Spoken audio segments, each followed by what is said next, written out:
in that pocket. It's easy. Who's ready to fucking win? What are you boys? You got sacked. I first said Nobody wanted more than you're right. Every moment matters, especially at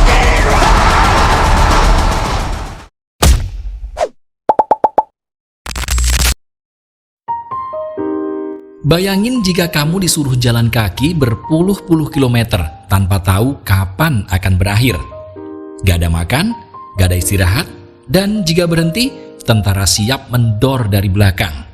Ya, begitulah konsep cerita yang akan kita bahas kali ini. Film ini adalah bukti bahwa horor paling menakutkan itu bukan hantu atau monster, tapi batas kemampuan manusia itu sendiri. Dan inilah...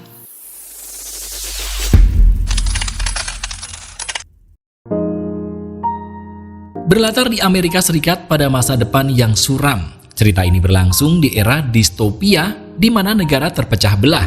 Ekonomi mengalami krisis berkepanjangan dan angka kemiskinan terus meningkat dari tahun ke tahun tanpa ada tanda-tanda perubahan. Dalam situasi yang penuh ketidakpastian ini, kita diperkenalkan oleh seorang pemuda bernama Rayon Garati atau kita sebut saja Ray. Saat itu Ray sedang bersama ibunya melakukan perjalanan menuju suatu lokasi yang dijaga ketat oleh para tentara militer. Kawasan itu menyerupai sebuah kawasan perbatasan. Awalnya muncul dugaan bahwa sang ibu telah menyerahkan Ray kepada otoritas untuk mengikuti pelatihan militer. Namun kenyataannya berbeda. Ray ternyata menerima sebuah surat yang memintanya untuk ikut serta dalam sebuah ajang kompetisi bernama Long Walk. Sebuah lomba berjalan kaki jarak jauh yang hanya diikuti oleh 50 pemuda terpilih dari seluruh negeri. Kompetisi ini menawarkan hadiah yang sangat menggiurkan, jumlah uang yang tidak pernah terbayangkan sebelumnya, serta kesempatan untuk memperoleh apapun yang diinginkan oleh pemenang. Meski begitu, sang ibu tampak begitu berat hati melepaskan kepergian Ray. Seakan menyimpan kekhawatiran mendalam terhadap apa yang akan dihadapi anaknya. Sebelum lomba dimulai, Ray sempat berkenalan dengan beberapa peserta lainnya. Salah satunya bernama Peter. Ray tampak merasa minder karena postur tubuh peserta lain tampak lebih kekar dan terlatih. Selain Peter, kita juga akan diperkenalkan dengan beberapa peserta lain, yakni Stebin yang mengaku rajin berolahraga di pusat kebugaran, Hank yang terbiasa berjalan kaki setiap hari. Selain itu, ada juga Gary dan Charlie yang terlihat gugup menjelang dimulainya perlombaan. I'm Ray Garrity. You can call me Ray. Fuck you, I was just fucking around. Tak lama kemudian muncullah seorang tokoh penting yang dikenal sebagai Mayor selaku pemimpin acara. Ia menjelaskan bahwa ajang ini akan disiarkan secara nasional dan dianggap sebagai simbol harapan dan kebangkitan negara. Para peserta diberikan kalung bernomor sebagai identitas resmi keikutsertaan mereka. Si Mayor kemudian membacakan aturan perlombaan dengan tegas. Para peserta diwajibkan berjalan dengan kecepatan minimal 30 mil per jam. Jika kecepatan peserta turun di bawah batas tersebut selama lebih dari 30 detik, maka mereka akan menerima peringatan. Setelah 3 kali peringatan, konsekuensinya sangat serius. Namun, jika peserta dapat bertahan selama 3 jam tanpa pelanggaran tambahan, peringatan sebelumnya akan dihapus. Para peserta juga dilarang keluar dari jalur yang telah ditentukan, dan yang paling mencengangkan adalah hanya 1 orang yang boleh bertahan hingga akhir untuk menjadi pemenang. Ini berarti lomba tersebut tidak memiliki garis finish yang jelas, alias berjalan sampai batas kemampuan setiap peserta hingga menyisakan 1 pemenang utama. You step off the pavement. Look, son. Dengan suara tembakan pistol sebagai tanda dimulainya lomba, ajang Long Walk pun resmi dimulai. Pada 5 mil pertama, para peserta masih tampak santai dan saling bertukar cerita demi mengurangi ketegangan. Namun, ketegangan mulai meningkat ketika Stebin menerima peringatan pertama karena berjalan lambat.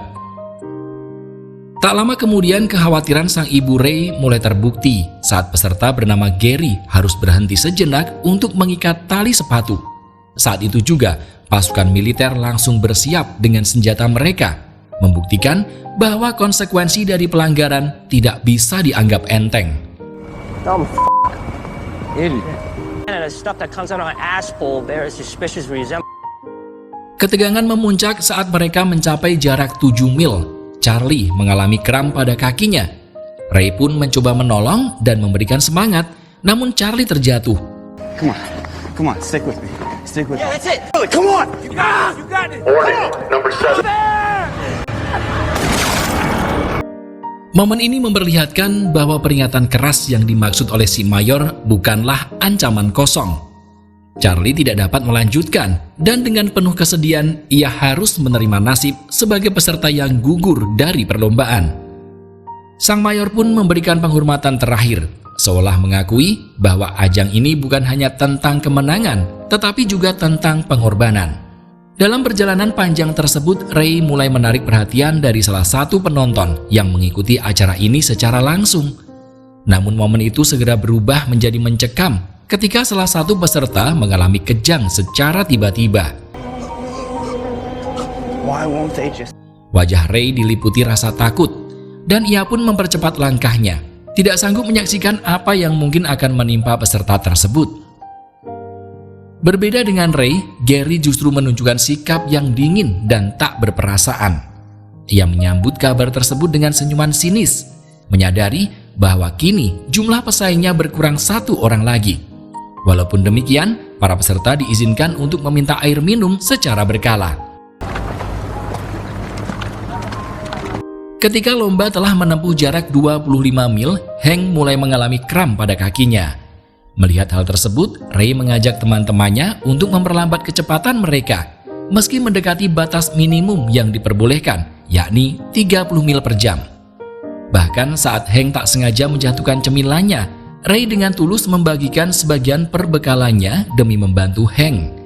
Momen ini menegaskan bahwa Ray adalah orang yang penuh empati dan solidaritas. Namun ketenangan ini tak bertahan lama. Untuk menambah ketegangan dalam acara, sang sutradara tampaknya mengarahkan Gary menjadi tokoh yang semakin proaktif. Ia memancing emosi seorang peserta bernama Rank yang dikenal sangat emosian. Dengan nada merendahkan, Gary mengatakan bahwa Rank tidak akan mampu bertahan lama dalam lomba ini. Tersulut emosi, Rank sempat terpeleset dan terjatuh. You want me to dance on your grave? I'll do it all day. Boom! Get up, Ray. Peristiwa ini membuat Peter dan peserta lain marah besar dan langsung memarahi Gary atas sikapnya yang keterlaluan. Sebagai manusia biasa, para peserta tentu memiliki kebutuhan biologis yang tak terelakkan. Mereka membutuhkan waktu untuk tidur, makan, dan bahkan buang air besar. Namun dalam kondisi ekstrim seperti ini, kebutuhan tersebut menjadi tantangan tersendiri. Naasnya, seorang peserta tidak mampu menahan keinginan untuk buang angin dan batuk berdahak yang justru menjadi akhir tragis baginya.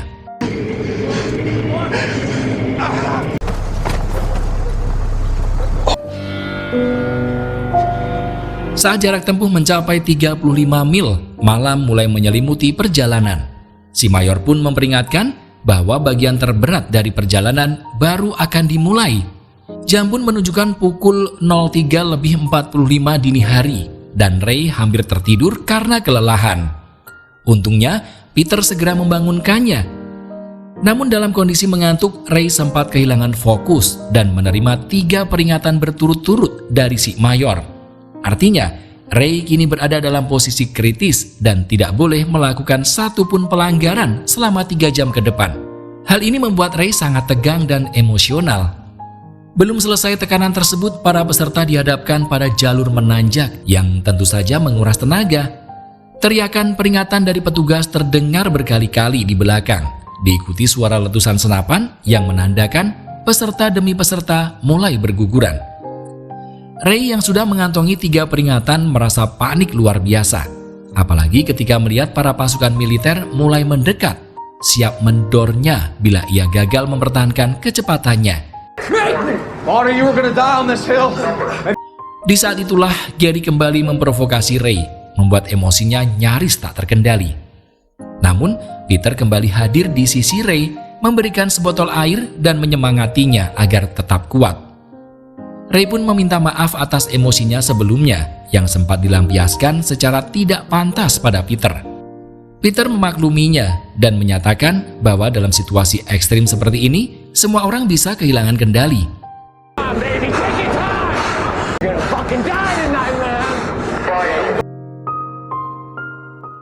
Tanpa terasa, jarak 59 mil telah mereka tempuh, dan hari pun kembali berganti. Untuk mengalihkan rasa lelah dan tekanan mental, Ray mengajak Peter berbincang. Ia menceritakan bahwa sebelum mengikuti lomba ini, ia terpaksa mengakhiri hubungannya dengan kekasihnya. Peter pun membalas dengan jujur bahwa ia sebenarnya tidak sepenuhnya memahami makna di balik lomba ini. Ia bahkan mengatakan bahwa sejak pukul 11 malam dirinya sudah siap mati. Namun satu hal yang membuatnya terus bertahan adalah tekad agar tidak mati lebih dulu dari Gary, sosok yang sangat dibencinya. Breathe fresh air instead of smog. Smog. Saat jarak mencapai 67 mil, hanya 18 peserta yang tersisa. Hank tampak hampir menyerah karena kelelahan luar biasa yang dirasakannya. Namun korban berikutnya bukan Hank, melainkan seorang pria berkacamata yang sejak awal tampak menahan rasa sakit. Kakinya mengalami cedera serius, diduga pergelangan kakinya patah. Meski berjuang keras untuk mempertahankan kecepatan, pada akhirnya ia tak mampu bertahan lebih lama. I'm gonna go. Melihat kejadian seorang peserta mengalami cedera parah, Peter mulai mencurigai Gary sebagai pelaku yang telah mematahkan kaki pria tersebut.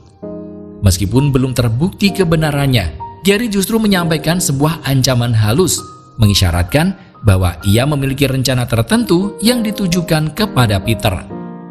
Sementara itu, para peserta telah berhasil menempuh jarak 100 mil. Sebagai bentuk apresiasi, si mayor memberikan ucapan selamat atas pencapaian mereka sejauh ini. Namun di tengah euforia itu, salah satu peserta merasa muak dengan perlombaan tersebut dan memutuskan untuk keluar dari jalur yang telah ditentukan.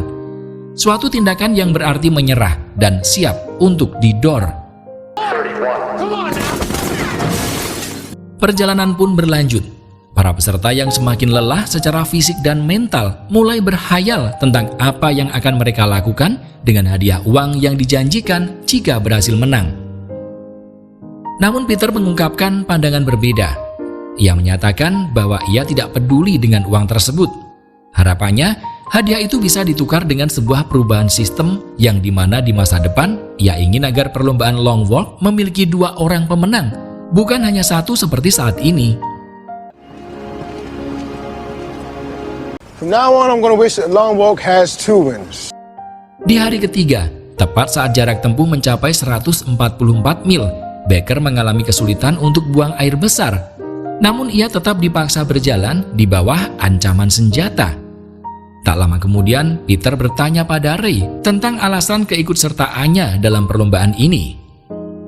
Ray menjelaskan bahwa sebenarnya setiap warga negara berhak menolak undangan untuk ikut long walk ini. Tetapi apabila menolak, maka pihak militer akan segera mencari pengganti dari daftar cadangan. Penjelasan Ray membuka gambaran lebih luas tentang kondisi negaranya yang saat ini berada di bawah sistem darurat militer pasca perpecahan besar. Sistem tersebut secara otomatis membatasi kebebasan warga negaranya. Ayah Ray adalah salah satu dari sedikit orang yang berani menentang sistem tersebut. Ia sering mengajarkan nilai-nilai kebebasan kepada Ray, termasuk memperkenalkannya pada musik, buku, film, dan budaya asing. Hal-hal yang dianggap ilegal oleh pemerintah. Karena tindakan tersebut, ayah Ray pun dicap sebagai pengkhianat dan akhirnya dihukum mati oleh sang mayor, tepat di hadapan mata Ray sendiri. Dari situlah Ray bertekad mengikuti ajang ini. Bukan demi kemenangan, tetapi demi kesempatan untuk mendekati sang eksekutor ayahnya dengan harapan bisa membalaskan dendam. "My dad was my hero," ucapnya. And that's why I'm gonna kill him. Mendengar pengakuan tersebut, Peter segera berusaha mencegah Ray agar tidak nekat melakukan aksi balas dendam. Ia mengingatkan bahwa tindakan seperti itu hanya akan membuat Ray menjadi buronan. Bahkan jika negara memberikan izin untuk menghilangkan nyawa sang mayor sebagai hadiah, hal itu tetap bukan pilihan bijak. Peter juga mengingatkan bahwa masih ada seseorang yang menunggu kepulangan Ray, termasuk ibunya. See that? That's a family, and they love each other. You ever had a brother, Ray? Lomba pun terus berlanjut hingga mencapai jarak 170 mil. Pada titik ini, kondisi fisik dan mental para peserta semakin memburuk. Beberapa dari mereka bahkan mulai kehilangan kewarasannya. Saat malam tiba, Stebin memberitahu Ray bahwa Hank sudah berada di ambang batas ketahanan mentali. Ray pun mendekatinya, namun sayang, Hank telah kehilangan akal sehat dan akhirnya meninggal.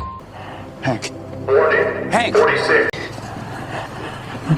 Kejadian ini membuat Becker terpukul hingga memeluk Hank dalam duka.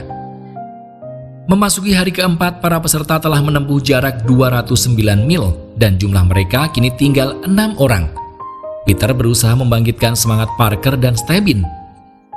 Melihat kebersamaan mereka, Gary yang hatinya dipenuhi rasa iri dan benci merasa tersisih seorang diri. Ia kemudian mencoba mendekati Ray untuk meminta maaf atas sikap buruknya sebelumnya.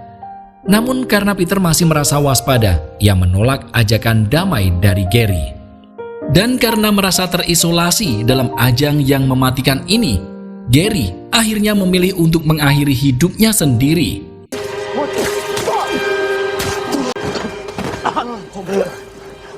Kini hanya tersisa 5 peserta yang masih bertahan. Ray terpaksa melepas sepatunya yang rusak dan rasa lelah serta rindu mulai menguasai dirinya. Salah satu peserta bernama Chol mengungkapkan bahwa ia sangat merindukan keluarganya. Hal itu menggugah perasaan Ray yang juga menyimpan kerinduan mendalam terhadap ibunya.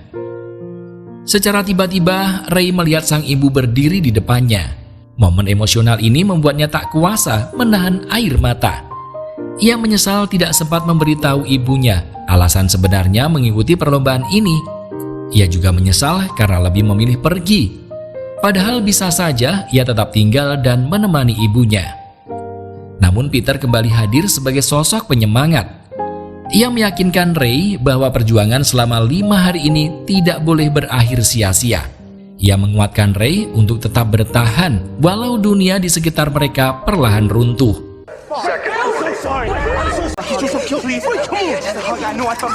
Parker berjalan di barisan paling depan dengan langkah tegas. Sementara itu, Stebin menegur 3 peserta lain agar berhenti saling menolong. Parker yang sudah tidak tahan dengan kekejaman ajang ini akhirnya memilih untuk memberontak dan mengakhiri hidupnya sendiri.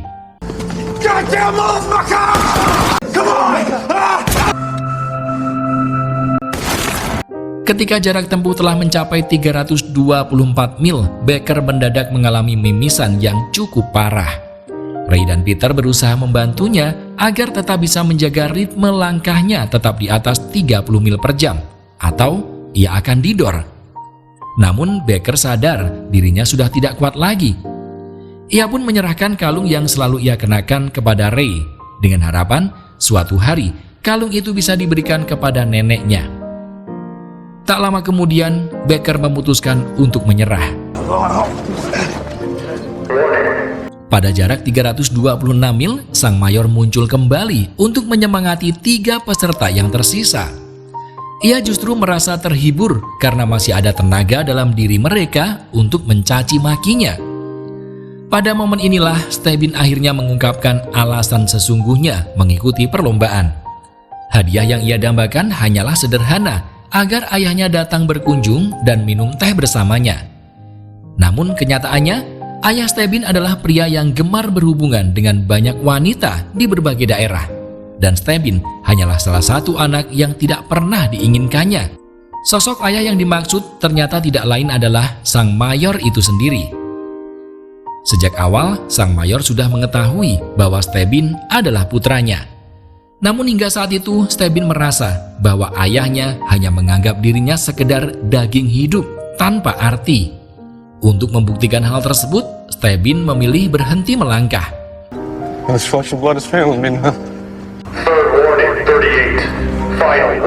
Saat jarak mencapai 331 mil, hujan deras mengguyur. Para penonton memperhatikan dengan seksama keadaan para peserta yang masih tersisa. Tiba-tiba, Peter menghentikan langkahnya dan rela berkorban agar Ray bisa selamat dan kembali bertemu dengan ibunya. Karena ia merasa justru dirinya lah yang pantas berada di posisi itu. Meski begitu, ia tetap menerima pengorbanan besar sahabatnya. Bagi Ray, Peter adalah sosok seperti kakak yang selalu mendengar keluh kesahnya dan hingga akhir tetap menjaga nilai kemanusiaan. Compadre, Get up. you convinced the motherfucker. I'm sorry, Mom.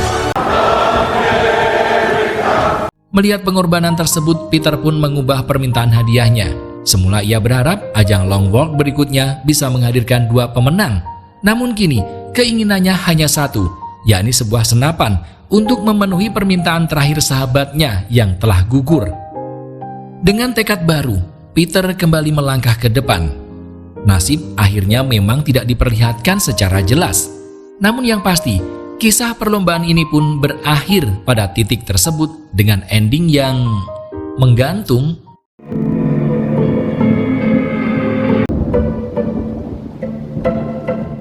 Dari film ini kita belajar bahwa kemenangan terbesar bukanlah ketika kita sampai di garis akhir. Karena pada akhirnya yang akan selalu diingat bukanlah seberapa jauh kita berjalan, tapi seberapa tulus kita berkorban. Dan tolong menolonglah kamu dalam mengerjakan kebajikan dan takwa. Dan janganlah tolong menolong dalam perbuatan dosa dan permusuhan. Quran Surah Al-Maidah ayat 2. Terima kasih yang sudah menonton hingga akhir. Jangan lupa like, komen, dan subscribe, karena satu dukungan Anda sangat berarti untuk perkembangan channel Narasi Movie. Sampai bertemu di alur cerita film terbaru selanjutnya. Wassalamualaikum warahmatullahi wabarakatuh.